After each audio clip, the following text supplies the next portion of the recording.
देखे ये अल्लाह जाने काहे चिलगुहार मचाया है। अरे अल्लाह के वास्ते चुप रहो भाई, या तो चलीन जाओ यहाँ से। ये जहाँ बैठी हैं इनकी मीटिंग चालू ही रहेगी। यहाँ तक कि हम बहुत पहले की बात है, जब घरों में लेटरिन नहीं बने रहे तो ये शाम सवेरे जब बाहर जाते हैं तो 10 ठोरी मिल के जाई हैं, तो कई अक्के थी बैठी है वो बतियावा करी हैं। जब वहाँ इनकी बात नहीं बंद होते तो हियाँ तो बात है लल गया है। एक दफ़ा 3 आदमी झगड़ा कर रहे थे, इतने में एक मुसाफिर गुजरा, समझाया भाई क्यों झगड़ा कर रहे हो। कहा झगड़ा हम लोगों का इस बात में है कि हम सब का दावा है कि सबसे बड़े झूठे हम हैं। ये कहता है सबसे बड़े झूठे हम हैं, मैं कहता हूँ सबसे बड़ा झूठा मैं हूँ, ये कहता है सबसे बड़ा झूठा हम हैं। यही झगड़ा है। तो उसने कहा भाई झगड़ा न करो, तुम लोग अपना अपना झूठ बयान करो, हम फैसला कर देंगे तुम में सबसे बड़ा झूठा है कौन। तो एक ने कहा कि आज मैंने देखा एक चील हाथी को पंजे में दबाए उड़ती जा रही थी।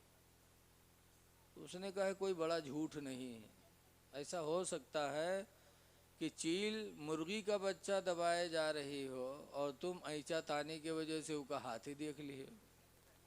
बहुत से आदमी के आँखें ऐचा तानी रहा थे तो एक का दुई देखा थे। तो कहे कोई झूठ नहीं है, तुम बताओ।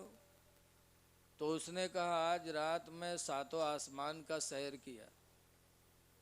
क्या ये भी हो सकता है तुमने ख्वाब देखा हो और उसी को सही समझ लिया हो। ये कोई बड़ा झूठा नहीं है, कोई बड़ा झूठ नहीं है। तीसरे से पूछा तुम अपना झूठ बताओ। तो उसने कहा आज मैंने देखा कि 10 औरतें एक जगह बैठी रहे और बिल्कुल चुपचाप रहे, कुछ बोलते नहीं रहे। तो कहे सबसे बड़ा झूठा तुम हो। ऐसा कहाँ हो सकता है, ऐसा हो ही नहीं सकता कि औरतें एक जगह बैठे हो चुप रहें। इनकी फितरत में दाखिल है बोलना। ऐ मेरी बच्चियों बहनों, आप आई हो दीन की बातों को सुनने के लिए तो थोड़ी इधर तवज्जो दो। देखिए घर बन रहे हैं और क़यामत तक ऐसे बनते रहेंगे, बिगड़ते रहेंगे। खुशनसीब हो इंसान जो घर बनने के बाद खुदा का शुक्र अदा करे। हज़रत अली रदी अल्लाह ताला अन्हु की खिलाफत का ज़माना था। एक आदमी ने अपना मकान बेचा और दूसरे ने ख़रीदा और बैनामा कराने के लिए हज़रत अली के पास गए। कहा मैंने इसका मकान ख़रीदा है, इसने बेचा है, आप बैनामा कर दो। तो हज़रत अली शेर खुदा रदी अल्लाह ताला अन्हु ने अपने मुंशी से कहा लिखो। बैनामा लिखवाने लगे। उन्होंने कहा लिखो।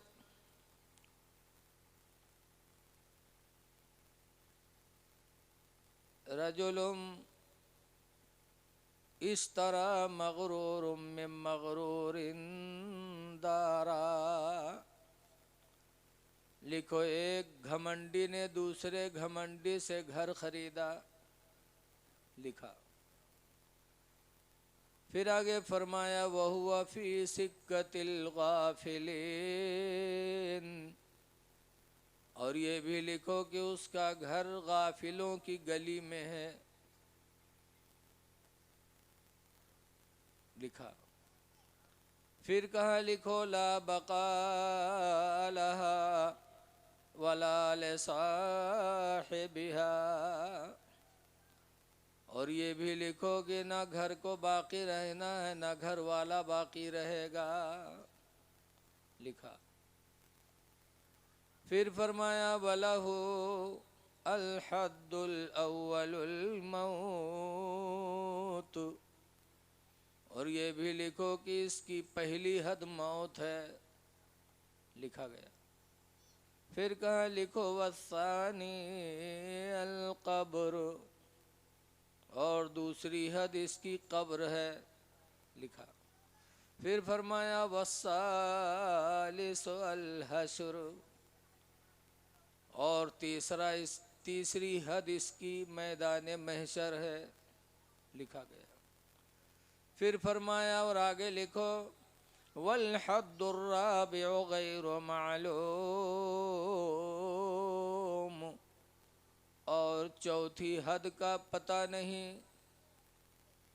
अमिल जन्नत अमिन नार, कि इसका ठिकाना जन्नत है कि जहन्नम है। बताओ, गवार है घर लिखावे हो बैनामा ई मेर होत, बताओ बैनामा होते कहूँ। बैनामा तो ये तो कि फला ने अपनी ज़मीन अपने होश में फला के हाथ इतने रुपये का बेचा और फला ने खरीदा, और हुआ बैनामा के मजमून अलग ही।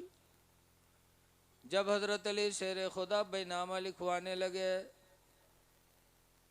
तो घर खरीदने जो गया था वो रो रो करके हज़रत अली के दरबार से निकल पड़ा, रोते हुए चल पड़ा और कहा कि अब मुझे घर नहीं खरीदना। जब वो जाने लगा तो हज़रत अली शेर खुदा ने फरमाया, ऐ बंदे सुन ले, अल्लाह ने कुरान में लिखा है, इन्नल अर्द लिल्लाह, बेशक ये सारी ज़मीन अल्लाह की है, यूरिसुहा मन यशाउ मिन इबादी, अल्लाह अपने बंदों में से जिसको चाहे इस ज़मीन का वारिस बना दे। किसी को घमंड नहीं होना चाहिए कि मकान मेरा है, कितना अच्छा मैंने बनवाया। आप नानपारा को सामने रख लो, सामने रख लो, राजा नानपारा ने कितनी अच्छी हवेली बनवाई थी। हर इंसान मकान बनवाता है इस नीयत से बनवाता कि मेरे काम आएगी, मेरे औलाद के काम आएगी, मेरे पोतों के काम आएगी। कितनी मजबूती के साथ बनवाता है। राजा नानपारा ने भी बनवाया था हवेली, लेकिन आज देखो उसके अंदर राजा की कोई औलाद उसमें नहीं है। नानपारा के डफाली उसके अंदर। और अस मौजूदा दौर में देखो हाजी वारिस अली विधायक को देखो, कितना अच्छा महल बनवाया था, लेकिन जिनको रहना था वो हैं, जिनको लिखा नहीं था वो चले गए। पता चला है लोगों, मकान बनवाओ अच्छी बात है, लेकिन मकान बनाने के बाद कभी नाज न करना कि ये मेरा मकान सबसे अच्छा मकान है, बल्कि हर हाल में खुदा का शुक्र अदा करना कि जो कुछ है परवरदिगार ये सब तेरा करम है, ये सब तुम्हारा करम है आका, की बात अब तक बनी हुई है। तो मकान बनवाओ, लेकिन हर हाल में खुदा का शुक्र अदा करते रहो। देखो अल्लाह के नबियों की भी सुन्नत है, कोई फ़ायदा हुआ है तो उन्होंने शुक्र अदा किया। आदम अलैहिस्सलाम ने अपनी बीवी के फुसलाने में आकर के जन्नत में गेहूं खा लिया था। ये औरतें जो हैं ये इंसान को कहाँ से कहाँ लेके जाएंगी कुछ पता नहीं है। बोलो, आज सारे झगड़े सारी लड़ाइयाँ सब औरतों की वजह से। आदम अलैहिस्सलाम को अल्लाह ताला ने जन्नत में मना किया था, ला तक़रबा हाज़िहि शजरा, इस दरख्त के करीब न जाना। तो हव्वा ने फुसला दिया, हव्वा को शैतान ने फुसलाया और हव्वा ने आदम को फुसलाया, कहा खा लो, इसके खाने से कभी मौत नहीं आएगी, खिला दिया। तो अल्लाह ताला ने फरमाया कि अब जन्नत से निकल जाओ। तो जन्नत में तो हमेशा उजाला ही उजाला। रात के समय आदम अलैहिस्सलाम को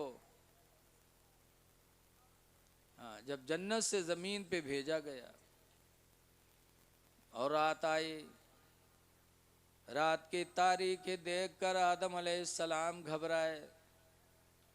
जब रात का अंधेरा देखकर आदम अलैहिस्सलाम घबराने लगे तो बहुत घबराए। जब सुबह का वक्त करीब आया, नहीं, जब आदम अलैहिस्सलाम बहुत घबराए, अंधेरा देखा नहीं था, तो हज़रत जिब्रील हाजिर हुए। हदीस में फनज़ला जिब्रील, तो हज़रत जिब्रील अलैहिस्सलाम उतरे, व अज़्ज़ना, और उन्होंने अज़ान पुकारी। जब अज़ान पुकारी तो अज़ान की बरकत से सुबह सादिक नमूदार हो गई, अंधेरा चला गया, उजाला आ गया। तो आदम अलैहिस्सलाम ने उसके शुक्रिया में फ़ौरन नमाज फ़जर अदा किया था। सबसे पहले सजदे शुक्र किया था, 2 रकात नमाज पढ़ी थी, तो अल्लाह ताला ने उसी को उम्मत मोहम्मदिया पर फ़जर की शक्ल में फ़र्ज कर दिया। ऐसे इब्राहीम अलैहिस्सलाम ने मिना के मैदान में अपने बेटे इस्माइल को ज़बह किया, और आँखें खोला तो इस्माइल खड़े हैं, ज़बह दुम्बा हुआ है। तो इब्राहीम इस खुशी में 2 रकात नमाज पढ़ी थी कि ऐ परवरदिगार, तेरा शुक्र है कि तूने मेरी कुर्बानी भी कबूल कर ली और मेरी औलाद को भी बचा दिया। तो 2 रकात नमाज पढ़ी थी, तो ज़ोहर की शक्ल में अल्लाह ने उम्मत मोहम्मदिया पर फ़र्ज कर दिया। इसलिए लोगों पता चला कि जब अल्लाह कोई नेमत दे, औलाद दे, माल दे, मकान दे, तो इंसान को शुक्र अदा करना चाहिए। आज इन्होंने महफिल मिलाद शरीफ किया, ये भी नबी की मोहब्बत की निशानी है। एक यमन के रहने वाले एक सहाबी थे जिनका नाम है जुल खुवैसरा। तो वो यमन से मदीना आए, और मदीना आने के बाद हुजूर से कहते, या रसूल अल्लाह मता स्साअ, क़यामत कब आएगी? जब क़यामत के बारे में जुल खुवैसरा यमानी ने सरकार से सवाल किया, अच्छा ही बताओ, हमसे कोई अब्बा कारी ज़ियाउल मुस्तफ़ा हमसे कहा कि हमरा पेट ख़राब है, कोई दवा दे दो, तो हम डॉक्टर थोड़ी हैं, हमसे दवा नहीं पूछेंगे, डॉक्टर से पूछेंगे, मसला पूछेंगे। और ये डॉक्टर से मसला नहीं पूछेंगे। रुक जाओ भैया, खड़बड़ाए तो अंदर पिलाओ। डॉक्टर से दवा पूछी जाएगी, मसला नहीं पूछा जाएगा। आलिम से मसला पूछा जाएगा, दवा नहीं पूछी जाएगी। जुल्खुवैसरा यमानी सहाबी ने रसूलुल्लाह से क़यामत के बारे में पूछा। पता चला जुल्खुवैसरा यमानी का अक़ीदा था कि नबी को अल्लाह ने क़यामत का इल्म अता फरमाया है, तभी तो पूछा, अल्लाह के रसूल क़यामत कब आएगी? तो हुज़ूर ने फरमाया, मा आतलहा, ऐ जुल्खुवैसरा, तुमने क़यामत की तैयारी क्या किया है, तैयारी बताओ।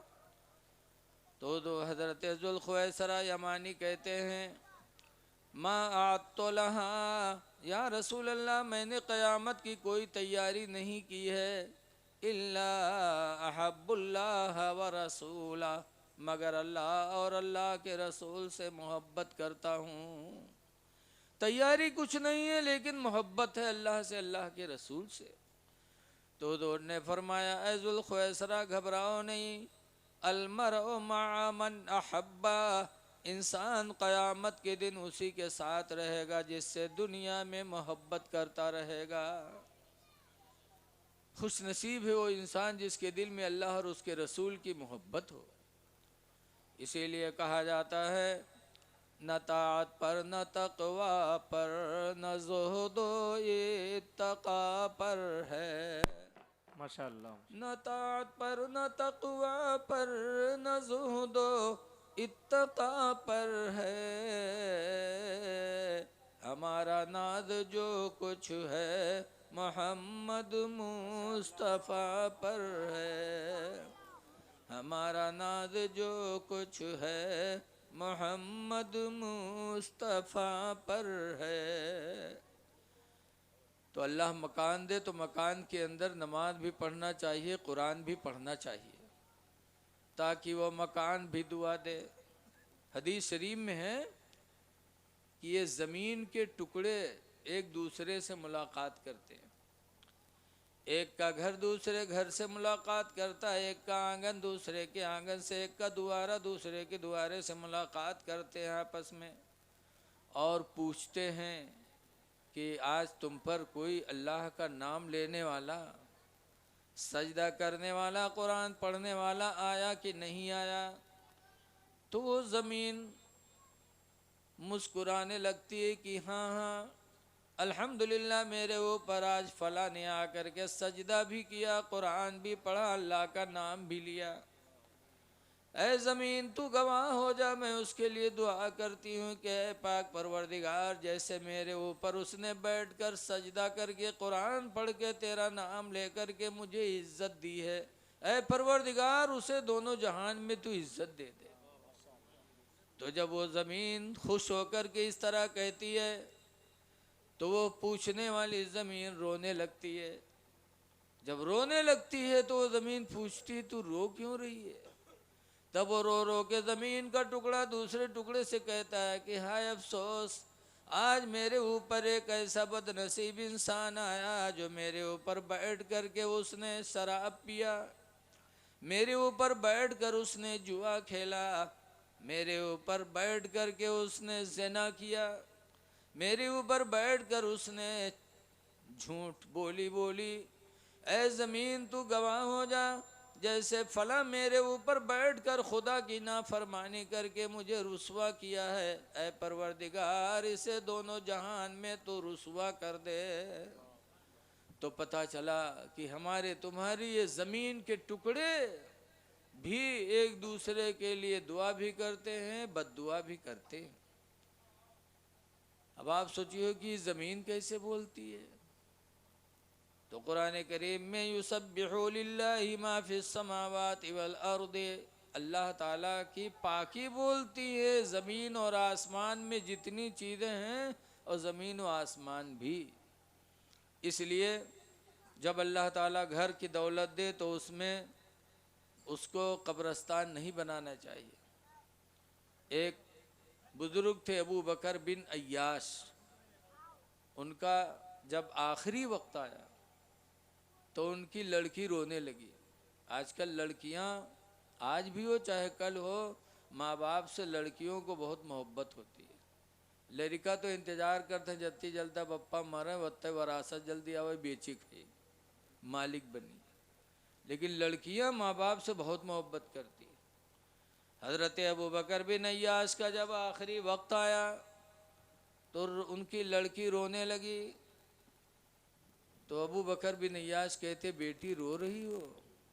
कहा अब्बू क्यों न रो, आपका आखिरी वक्त है, खुदा जाने आपका ठिकाना जन्नत हो कि आपका ठिकाना जहन्नम हो। मैं रो इसलिए रही हूँ कि अल्लाह कहीं आपको जहन्नम में ना डाल दे। तब अबू बकर बिन अय्याश ने कहा था मेरी बेटी रो नहीं, जिस कमरे में मेरी जागने का वक्त है, जिस कमरे में मेरी रूह निकलने वाली है, इसी कमरे के अंदर मैंने अपनी ज़िंदगी में 24,000 मरतबा कुरान करीम ख़त्म किया है। बेटी 24,000 मरतबा मैंने कुरान इसी घर में ख़त्म किया है। अल्लाह की रहमत से मुझे उम्मीद है कि कुरान के वसीले से अल्लाह मेरा ठिकाना जन्नत बनाएगा। पता चला हमारे बुजुर्गों ने घर को वीरान नहीं छोड़ा है, बल्कि घर के अंदर कुरान भी पढ़ा है, नमाज़ें भी पढ़ी। इसलिए जब अल्लाह बेहतर मकान दे तो उस मकान के अंदर इबादत भी होनी चाहिए और खुदा का शुक्र अदा करना चाहिए। और जब मकान अल्लाह दे तो उसका कोई कोना इबादत के लिए ख़ास कर दिया जाए। हर घर में इबादत की जगह अलग रखी जाए। रसूलुल्लाह सल्लल्लाहु अलैहि वसल्लम की बीवी हज़रत आयशा का बयान है। अना आयशा, हज़रत आयशा से रवायत है, क़ालत अमराना रसूलुल्लाह सल्लल्लाहु अलैहि वसल्लम, हज़रत आयशा कहते हैं कि रसूलुल्लाह ने हम सबको हुक्म दिया। क्या हुक्म दिया हुजूर ने? फरमाती हैं बी बनाइल मस्जिदी फिल बुयूत, सरकार ने हम लोगों को हुक्म दिया कि घरों में मस्जिद बनाई जाए। हदीस में है कि घरों में मस्जिद बनाओ। जमात से नमाज पढ़ने के लिए महल्ले में, गांव में एक मस्जिद बनाओ और अपने अपने घरों में भी मस्जिद बनाओ। सुन्नतों को पढ़ने के लिए, नवाफिल को पढ़ने के लिए अपने घरों में मस्जिद बनाओ, जहाँ तहज्जुद भी हो, अव्वाबीन भी हो, तस्लातु तस्बीह भी हो। घरों में नमाज पढ़ो। क्यों हुजूर ने घर में मस्जिद बनाने का हुक्म दिया? इसलिए कि जब घर में नमाज पढ़ी जाएगी तो घर के छोटे बच्चे जब माँ बाप को नमाज पढ़ता देखेंगे तो वो भी उसी को नकल करेंगे, तो वो बच्चे भी माँ बाप को देख करके नमाजी बन जाएंगे। वरना जब घर में नमाज पढ़ी नहीं जाएगी, बच्चे देखेंगे नहीं, तो कैसे उनको नमाज पढ़ने का ढंग होगा? आजकल छोटे छोटे बच्चे बड़ों की नकल उतारते हैं, जैसे बड़ों को करता कोई काम देखते वैसे वो भी करते हैं। तो जब अल्लाह ताला तौफीक दे तो घर का कई कमरे हों तो एक कमरा इबादत के लिए ख़ास कर दो। मैं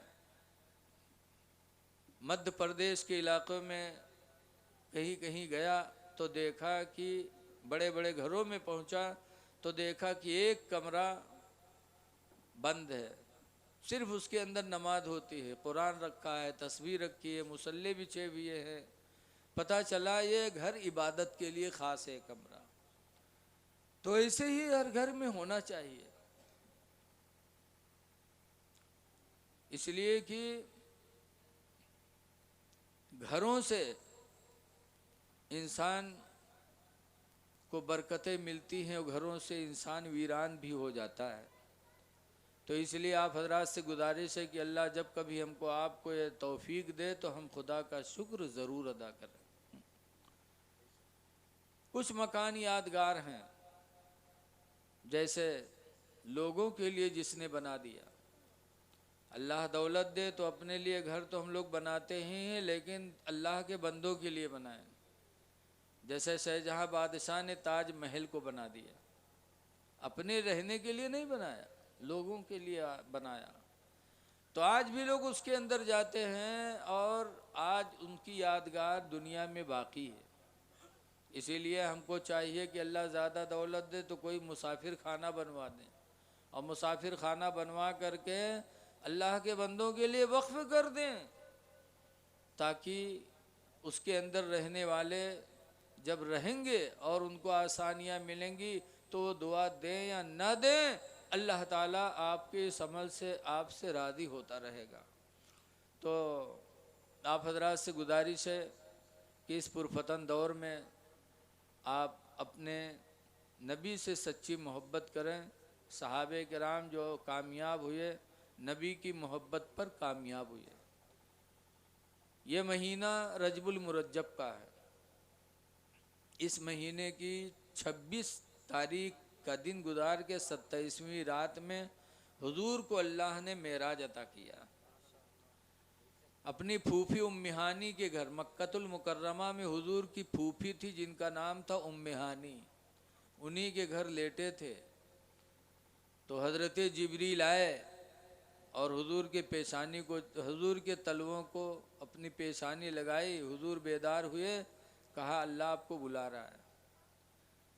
तो 70,000 फरिश्तों को लेकर के आया और हुजूर को दूल्हा बनाया।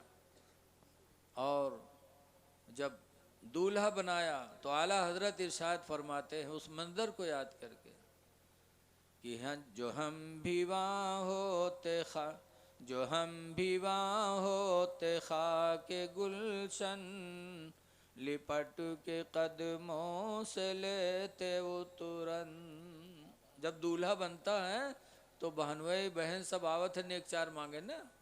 आला हज़रत फरमाते जिस वक्त मेरे नबी को मेराज के लिए दूल्हा बनाया जा रहा था, उस वक्त अगर हम होते, जो हम भी वहाँ होते खाके गुलशन, लिपट के कदमों से लेते वो तुरंत, मगर करें क्या नसीब में तो ये नामुरादी के दिन लिखे थे, मगर करें क्या नसीब में तो ये ना मुरादे के दिन लिखे थे।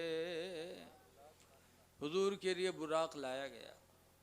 जब हुजूर बुराक पे सवार हुए तो कहने वाले कहते हैं कि बाग़ आलम में बाद बहारे चले, सरवर अंबिया की सवारी चले। बाग़ आलम में बाद बहारी चली, सरवर अंबिया की सवारी चली। वो सवारी सुए ज़ात बारी चली, अब्र रहमत उठा आज की रात है।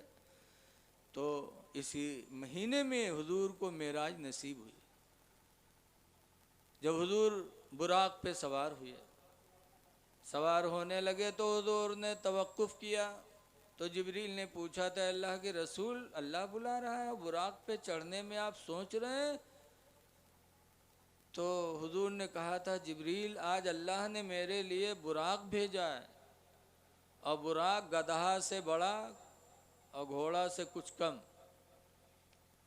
इस तरह होता है। उसका कद और उसके चलने की रफ्तार क्या थी, जैसे हमारी आपकी निगाह, यहाँ देखा कुर्ता देख रहे हैं और आगे देखा तो वहाँ आसमान, इतना तेज था वो।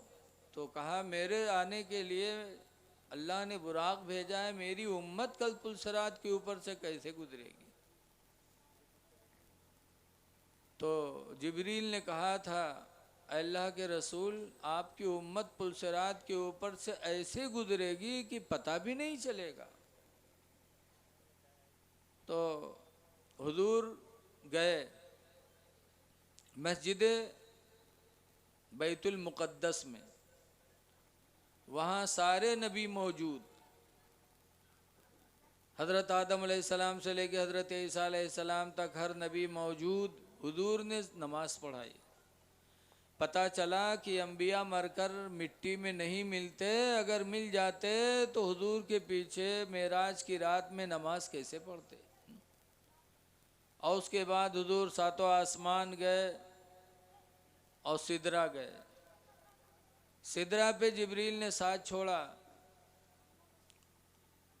हुजूर ने फरमाया था, जिब्रील कोई आरजू हो तो बताओ, मैं अल्लाह की बारगाह में जा रहा हूँ। जिब्रील ने कहा था, या रसूल अल्लाह, मेरी एक नियत है। कहा, क्या? कहा, आप मेरे रब से मेरे लिए इजाज़त मांग लेना कि कल क़यामत के दिन जब आपकी उम्मत पुलसरात के ऊपर से गुजरे तो मैं अपने पर को आपकी उम्मत के पैरों के नीचे बिछा दूं और आपकी उम्मत मेरे पैरों के ऊपर से गुजर जाए। मुसलमानों, ज़रा सोचो यहाँ कि जिब्रील फरिश्ता हैं और रसूल हैं, वो हमारे तुम्हारे इन पैरों के नीचे पर बिछाने की तमन्ना कर रहे हैं। इससे सोचो कि हमारा आपका मकाम कितना ऊंचा है। फिर हम इन पैरों से चोरी करने के लिए चलें, इन्हीं पैरों से हम ज़िना के लिए चलें, इसी पैरों से हम किसी की माँ बहन बेटी की इज्जत लूटने चलें, तो हमसे बड़ा बदनसीब कौन होगा। अपने पैरों का ख्याल रखो कि इन पैरों के नीचे क़यामत के दिन जिब्रील जो फरिश्ता हैं, रसूल हैं, वो अपने पर को हमारे तुम्हारे इन पैरों के नीचे बिछाएंगे। आला हजरत फरमाते हैं कि पुल से उतारो राह गुजर को खबर न हो, पुल से उतारो राह गुजर को खबर न हो, और जिब्रील पर बिछाए तो पर को खबर न हो। हमारी बहन बच्चियां बैठी हैं, इनकी एक बहन का वाक़या मुझे सुनाना है। मदीना शरीफ में इनकी एक बहन रहती थी, हज़रत सफ़वान की बीवी। सफ़वान की बीवी हुजूर के पास अपने शौहर की शिकायत लेके आई कि अल्लाह के रसूल, मेरे शौहर सफ़वान को समझा दो, जब मैं नमाज़ पढ़ती हूँ तो मुझे मारते हैं, जब रोज़ा रखती हूँ तो मेरा रोज़ा तोड़वा देते हैं। हुजूर ने सफ़वान को बुलाया, फरमाया तुम्हारी बीवी? कहा जी। कहा रोज़ा रखती तो रोज़ा तोड़वा देते? कहा जी। कहा नमाज पढ़ते मारते हो? कहा जी। कहा क्यों? कहा अल्लाह के रसूल, ये नमाज ईशा के बाद 2 रकात की नीयत बांधती है, तो पहली रकात में सूरह बकरा पढ़ती है और दूसरी रकात में सूरह आले इमरान, 4 पारा 2 रकातों में तिलावत करती है कि सुबह हो जाती और मैं जवान आदमी हूँ, रात में इसकी ज़रूरत रहती है और ये पूरी रात नमाज में गुजार देती है, इसलिए इसको मारता हूँ। और साल में सिर्फ 5 दिन ये रोज़ा नहीं रखती, ईद, बकरीद और 11, 12, 13 दिलहिज, 365 दिनों में 5 दिन रोज़ा नहीं रखती, बल्कि बाकी या रसूल अल्लाह सालों साल ये रोज़ा रखती है। और मैं किसान आदमी हूँ, जवान हूँ, दिन में आता हूँ, मुझे इसकी खिदमत की ज़रूरत रहती है और ये रोज़ा रखती है, इसलिए इसका रोज़ा तोड़वाता हूँ। तो हुजूर ने फरमाया सफ़वान की बीवी से कि सफ़वान की बीवी, ये तुम्हारे शौहर हैं, इनका तुम्हारे ऊपर हक़ है। रात में नमाज़ें पढ़ो लेकिन कम पढ़ो और अपने शौहर की खिदमत का ख्याल रखो। और रमज़ान का रोज़ा सिर्फ रखो, बाकी 11 महीना में जब शौहर इजाज़त दे तो नफली रोज़ा रखो, वरना न रखा करो। ऐसी ऐसी औरतें मदीने मुनव्वरा में गुजरी हैं जिनका दिन रोज़े में गुजरता था, रात इबादत में गुजरा करती थी। ऐ मेरी माँ बहनों, बच्चियों, तुम भी नमाज़ों की तैयारी कर लो, पाक व साफ रहो। दुनिया से जाओ तो मुसलमान बन के जाओ। हदीस पाक में अत्तुहुरु निस्फुल ईमान, पाक रहना आधा ईमान है।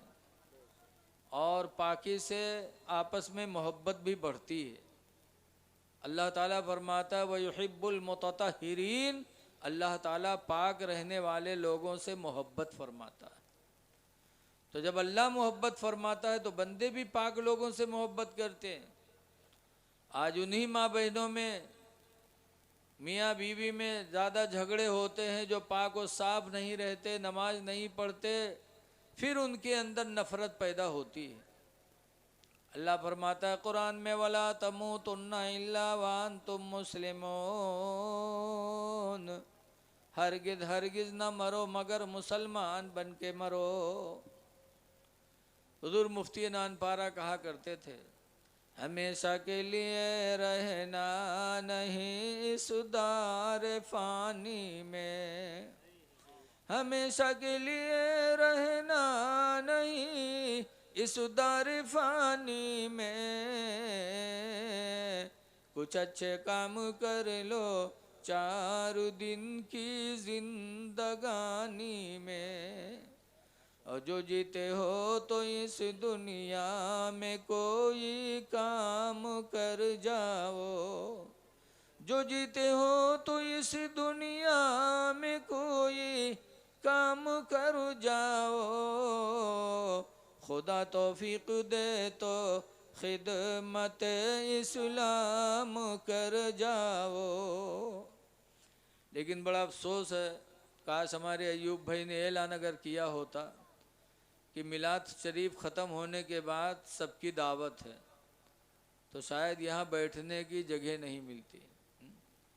मुसलमान खाने में आ गए, और ये कोई नई बात नहीं, बहुत पुरानी बात।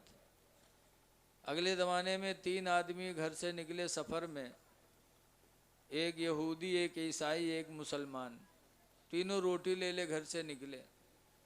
रास्ते में बैठ के खाए, फिर आगे चले, भूख लगी, रोटी नहीं, तो कहीं सवाल किया, मांगा, तो किसी को तरस आया तो 1 प्याली खीर दे दिया किसी ने। अब खाए वाले 3 और खीर 1 प्याली, तो तीनों दही के बीच में बैठे, कहीं यार खीर 1 ही प्याली है, खाने वाले 3 लोग हैं, सब लोग खाएंगे कुछ भला नहीं होगा, तो एक आदमी खा ले तो कम से कम भला हो जाए। तो कहना बात सही, लेकिन भूख सबका लागे खाए को, तो कहें तो फिर ही खीर रख दो और सो जावा जाए, फिर सुबह उठा जाए, जेके ख्वाब अच्छा हो वही खीर खाए ले। तो कहीं हाँ बात तो सही है, तो खीर रख दी, तीनों लेट गए। कि सोवा जाए, सुबह उठा जी ख्वाब बयान किए जी के ख्वाब अच्छा हो, खीर खाई, लेट गए। यहूदी ईसाई जल्दी सोए कि जितनी जल्दी सोएंगे ख्वाब देखेंगे, सुबह उठेंगे खीर खाएंगे। और मुसलमान का बगैर खाए कहाँ नींद भैया, वो चुप्पा आंखें बंद की है परा। और जब दोनों सोए गए यहूदी ईसाई, नाक बाजेला खों खों करे लगे, तब मुसलमान समझा कि अब गहरी नींद में है। वह उठा, खीर की प्याली उठाया, खीर खाया, पानी पिया, फिर आराम से लेटा। जब सुबह हुई तो ईसाई यहूदी तो जल्दी उठ पड़े कि ख्वाब बयान किया जाए, खीर खाया जाए जिसका ख्वाब अच्छा हो। और मुसलमान काहे उठे हुए, काम पहले से तमाम रहा है। दोनों ने उसको उठाया, जब उठ के बैठा, पूछा क्या बात, कहा अरे ख्वाब बताओ जिसका ख्वाब अच्छा हो, खीर खाए। तो मुसलमान ने कहा तो तुम लोगों ने क्या देखा। तो ईसाई ने कहा कि देखो, लोग ज़मीन का ख्वाब देखते हैं, लेकिन आज मैंने आसमानी ख्वाब देखा है, वो खीर मैं खाऊंगा। कहा क्या देखा, कहा आज जैसे मैं सोया वैसे मेरे पैगंबर ईसा अलैहिस्सलाम आए और उन्होंने मुझे उठाया और ज़मीन की सैर कराते कराते आसमानों पे ले गए। चौथे आसमान पर ईसा अलैहिस्सलाम मुझे लेके गए, फिर लाके छोड़ दिया, इसलिए मैंने आसमानी ख्वाब देखा, वो खीर मैं खाऊंगा। तो यहूदी बोला, कहा चुप, अगर तेरे पैगंबर ईसा आए थे और तुझे चौथे आसमान तक ले गए थे, तो मेरे पैगंबर मूसा अलैहिस्सलाम भी आज रात आए थे और उन्होंने मुझे जगाया और वो मुझे छठे आसमान तक लेके गए। मैं 2 मंजिल ऊंचे तुमसे गया हूँ, मेरा ख्वाब तुमसे ऊंचा है, इसलिए वो खीर मैं खाऊंगा। मुसलमान चुपचाप बैठा। दोनों पूछे तू क्या देखे, तू तो बताओ। उसने कहा मैंने क्या देखा, मैं जैसे सोया वैसे मेरे पैगंबर हज़रत मोहम्मद सल्लल्लाहु अलैहि वसल्लम आए और उन्होंने कहा उठ, तुझे सुबह रोज़ा रखना है, सहरी नहीं खाएगा, उठ जल्दी सहरी खा, तुझको सुबह रोज़ा रखना है। तो मैंने सहरी खाई, रोज़े की नीयत करके सो गया। तो दोनों चौंके, कहीं का खाए सहरी में। तो कहते खीर के अलावा और कुछ रहा, और का खाए ले।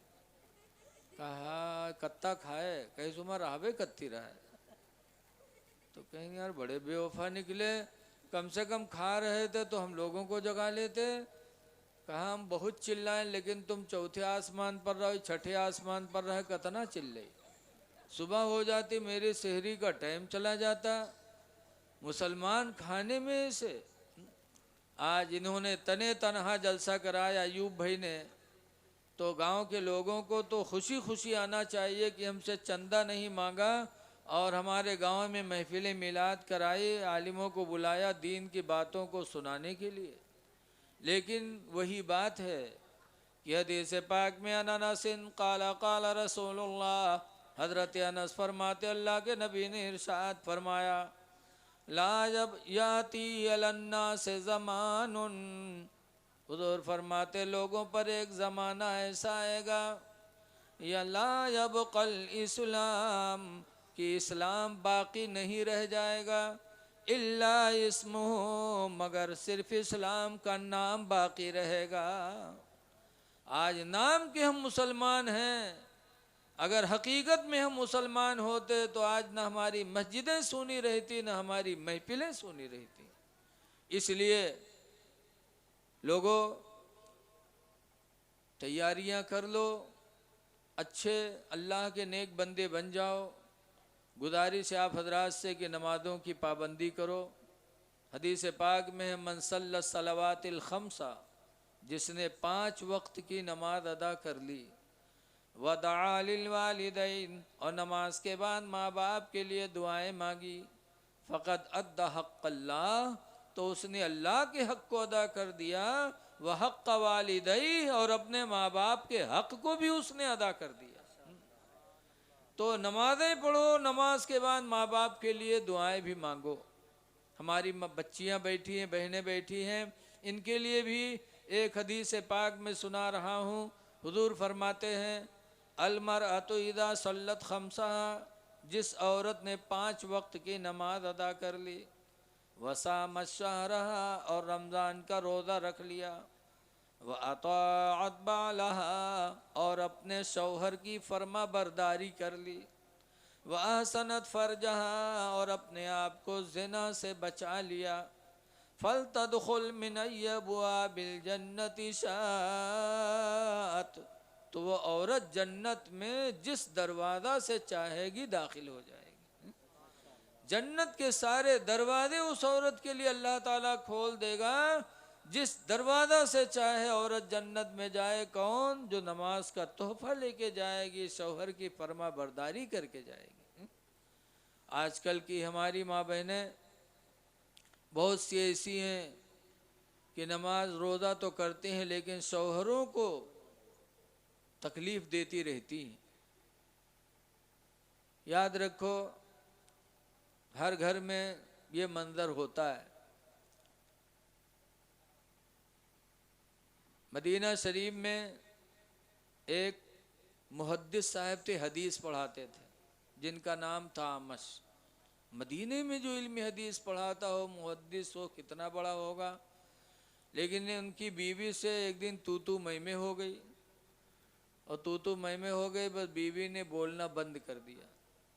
एक दिन गुजरा, 2 दिन, झगड़ा हर घर में होता है, चाहे जितने बड़े कोई हजरत हो, लेकिन मियाँ बीवी में टकराव होना ही होना है।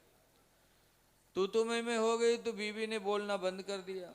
एक दिन गुजरा, 2 दिन गुजरा, 3 दिन गुजरा, हजरत आमश की बीवी नहीं बोली। इस चीज़ में हमारी बहनें आगे हैं। जहाँ तरीक मामला हो वो मुँह फुलाए ले हैं, बोलब बंद कह दें, मुँह बोलब बंद तो खाना छोड़ दें पहले। जलाल इतना तगड़ा होता है।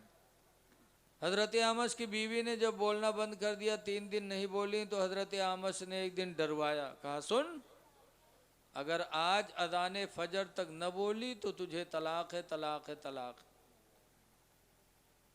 अभी सोचिन कि अब डराए जे बोल दी, और वह जली जू बैठी रहे, सोची सब आज मौका मिलेगा। उसने सोचा कि हम बोलेंगे नहीं, अभी बैठे इंतज़ार करें। आधी रात गुजर गई और बीवी बोली नहीं। अभी परेशान कि सुबह हुई, फजर की अज़ान होने लगेगी, निकाह से निकल जाएगी। तो हज़रत आमश परेशान। तो रात में हज़रत आमश अपने शागिर्द इमाम आदम के पास गए और कहने लगे, बेटा ऐसी ऐसी बात है, मैंने बीवी से कह दिया कि अगर अज़ान फजर तक न बोले तो तुझे तलाक है, तलाक है, तलाक है। आधी रात गुजर गई, अभी तक बोली नहीं है, क्या करूं? थोड़ी देर बाद सुबह हो जाएगी, अज़ान फजर होने लगेगी, मेरे निकाह से निकल जाएगी, बेटा कोई सूरत हो तो बताओ। तो इमाम आदम ने फरमाया, जाइए और फजर के वक्त से 2 घंटा पहले अज़ान पढ़वाइए। जब अज़ान होगी तो आपकी बीवी सुनेगी तो समझेगी कि फजर की अज़ान है, और वो अज़ान फजर होगी नहीं। फजर की अज़ान जब मानी जाएगी जब फजर का वक्त शुरू हो जाए। वो फजर की अज़ान मानी नहीं जाएगी, वो समझेगी अज़ान फजर है, आएगी मुतालबा करेगी महर वग़ैरह का, और निकाह तलाक से बच जाएगी।